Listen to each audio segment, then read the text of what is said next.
One question I get a lot from my clients is, when is it time for me to put my money into an irrevocable trust so that way that money's no longer accessible to the nursing home? Hi, my name is Bill Henry. I'm the elder law attorney for Robinson & Henry.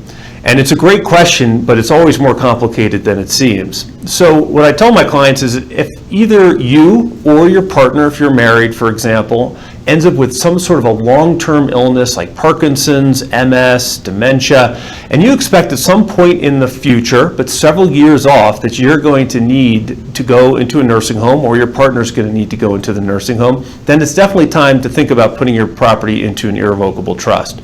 But there's a lot of gotchas that most clients don't realize.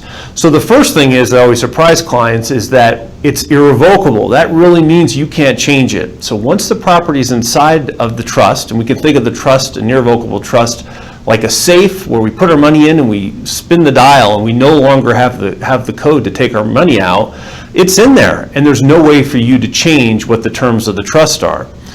The other part is that you can't be the beneficiary of the trust. So it's almost like giving your money away. Now, I'll tell you in a second why it's better, but at the end of the day, it's really like you're giving the money away because you can no longer access it.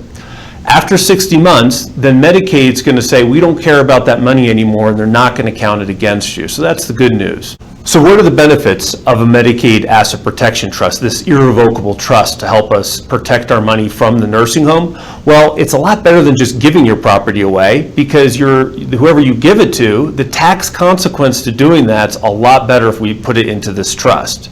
The other benefit is there's a lot of asset protection for your beneficiaries as well. So not only is the money protected from the nursing home after a period of time, but your beneficiary's creditor, so for example, if your kids get into a car accident and they get sued, the money in the trust can't be reached to satisfy that judgment. So in other words, whoever your child hit, they can't go into the trust and take the money from your child.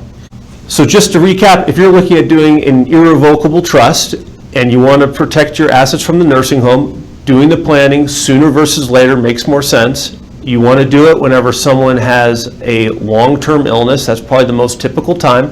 For most people, that's in their 60s or 70s, although there's no bright line rule. Once you put the property in the trust, you can no longer access the principal, the money that you put in. There are ways to receive the income, but generally not necessarily recommended. And then finally, what are the benefits? Well, just like we talked about, we're trying to protect our assets from the nursing home. And then also, we do get asset protection for our kids. I'm Bill Henry with Robinson & Henry. You can call me anytime for a free consultation and we can talk about it.